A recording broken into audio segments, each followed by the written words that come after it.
Hi and welcome back to Mike Makes It. We're in the back of the old Defender TD5. The rear wipers decided to stop wiping. Water's still squirting to it. So I'm going to take a few panels off.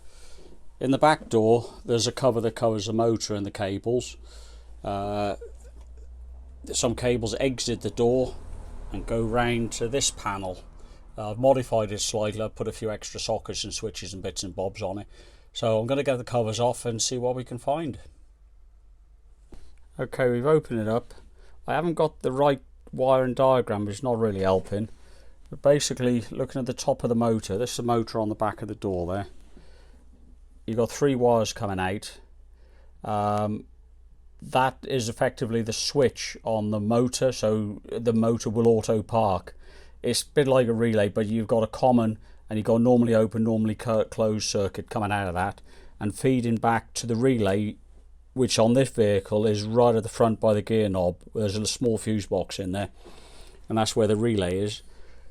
And down the back of the motor here, can't quite see it. You can there's look at the colour, red, and I can't tell you the colour off the top of my head. I think it's red with a green stripe and black. Now that's power to the motor. Now, as I showed you before, but now the cover's off, got a bit of rat's nest going on in here, largely thanks to myself. But the wires come out here from the motor cable. There you go, they come through umbilical into here. There's only 4 wires that appear here. But again, you've got ground to the motor, and you've got the feedback, the cables feeding back to the relay at the front of the truck. Now I got 12 volts here where I should have it. I've disconnected the feed, I should say. There's the feed there.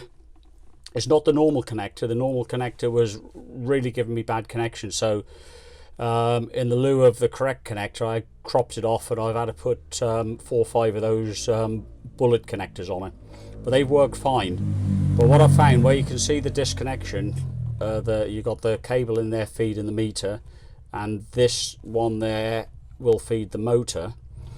I got 12 volts coming up to that, yet when I connect them it does feed the motor fine and it draws 5.5 amps and doesn't do anything. So in my mind the motor is probably seized up. We're getting power to it. It's not blowing the fuse, which I find unusual. It's possible they put a higher rated fuse in it, but I'm suspecting that simply the motor's seized up, so I'm doing a little bit of dismantling on that and see what happens. So that's where we are so far. Power to the motor but no movement. So yeah, suspect motor. We'll dismantle and have a look. Cover off the worm gear and gear there on the back of the motor. And if I just reach round, I'll just wobble the arm on the motor, the wiper arm.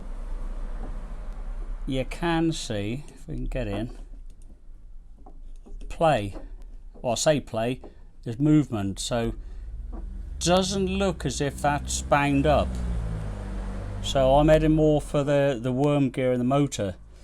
I can't turn the worm gear there on the left hand side of the gear.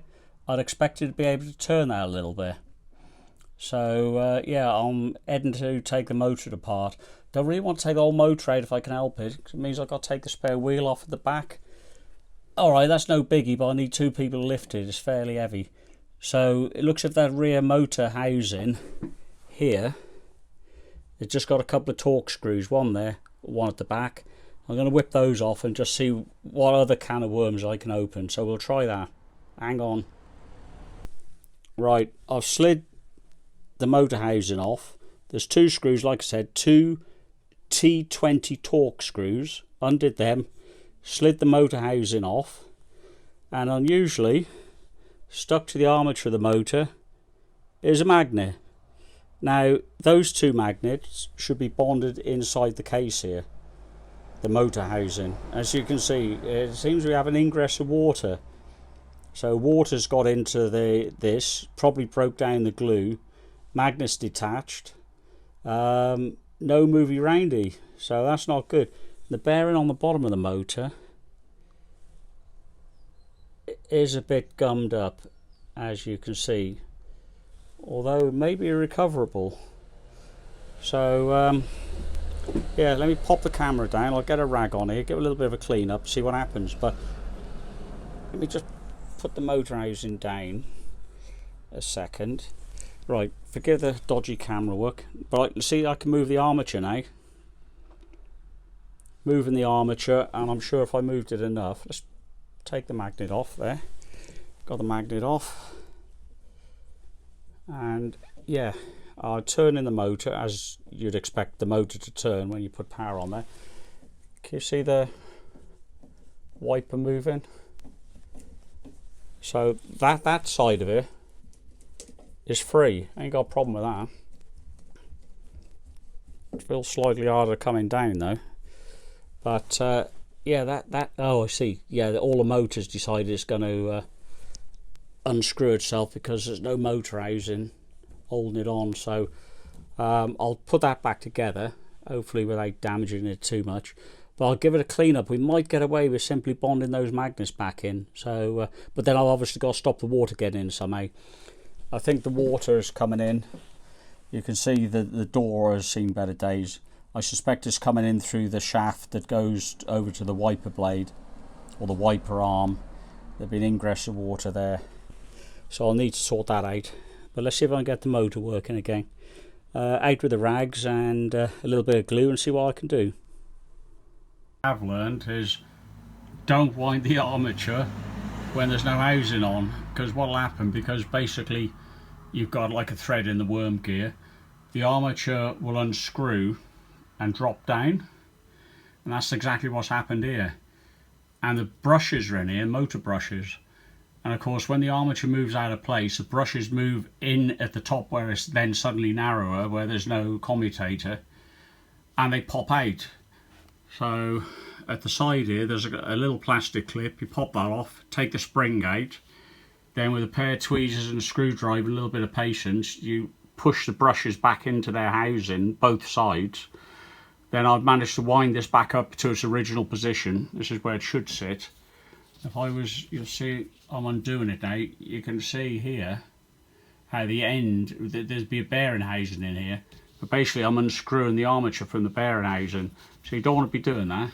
The motor will rotate normally when the housing's on there, but it's not allowed to move. The only movement that's allowed is this gear to move, which in turn moves the wiper. So what I'm going to do now, I'm going to clean this up. There's only a plastic bearing in the bottom. Let me show you. That's something else I don't want to lose.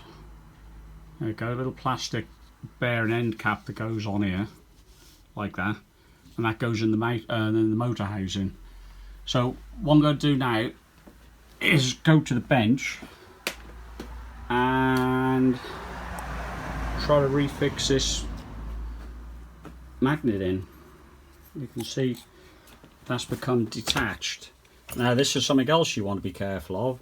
This was stuck to the armature, and that's all very well, but every magnet, as you know, has got north and south. So I've took it off and put it on the bench.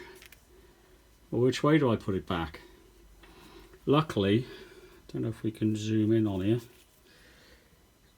On the magnet there's a little bit of a radius they put on the manufacturing. Turn it over, don't have such a thing on the other end. There you go, just about see a radius. Now I believe that is so it'll marry up with the bottom of the motor housing here. So I'm putting radius down, and if I look on the other magnet that's left in there, there's no radius at the top. So I think I've managed to get over my mistake there. So I'm going to get the motor housing a really good clean up, find some glue that'll stick that in, glue that, then I can pop the housing back on and hopefully it'll work. Certainly in the condition it's in at the minute it's not going to work. So yeah, to the bench and get the glue. Right, okay, back to the motor housing. Magnet on the left hand side is glued in. I've used araldite, not contact adhesive, because that magnet's always going to be pulled towards the armature. So araldite, once it's set, it's set. It's not going to get hot, so it's not going to affect the ability of it sticking the magnet, so hopefully that's okay. Magnet on the right, I couldn't detach. I did try, so I'm going to believe the glue's going to hold that in there. So, but just before I put it back together, you can see the bottom of the housing there. That's opened up, and in my opinion, there should be a bearing in there. Now we swing around to this, then that's gonna just bang about in the bottom of the motor housing. So I think somebody's been in here and had a little tweak. Now I've shown you this. This was on the end of the motor, but that's no way a bearing.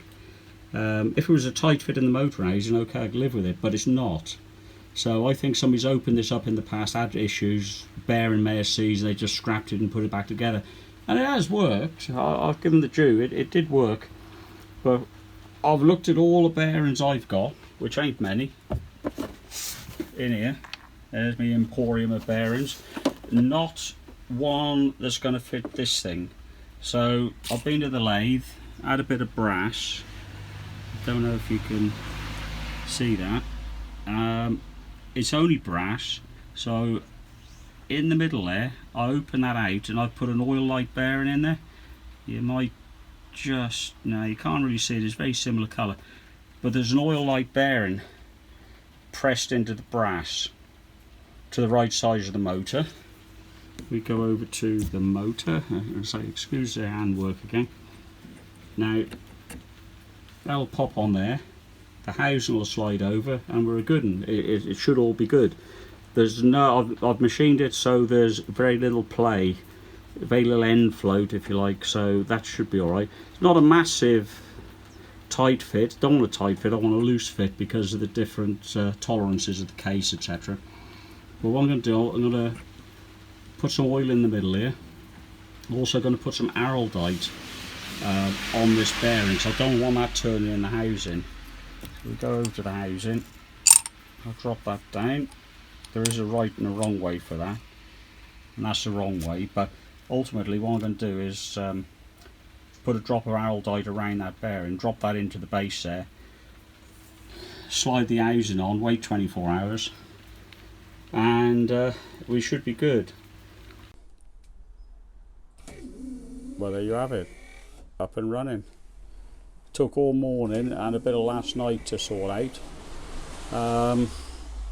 I also, that's why you see the back door stripped out. I found there was a bad earth and a bad power feed to the motor, but that only really was causing a problem when the door was open.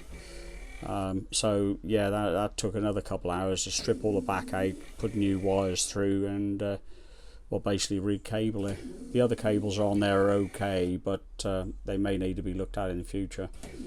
But hey, there you go, no new motor, just a few bits out in the workshop. Thanks for watching, thumbs up would be great.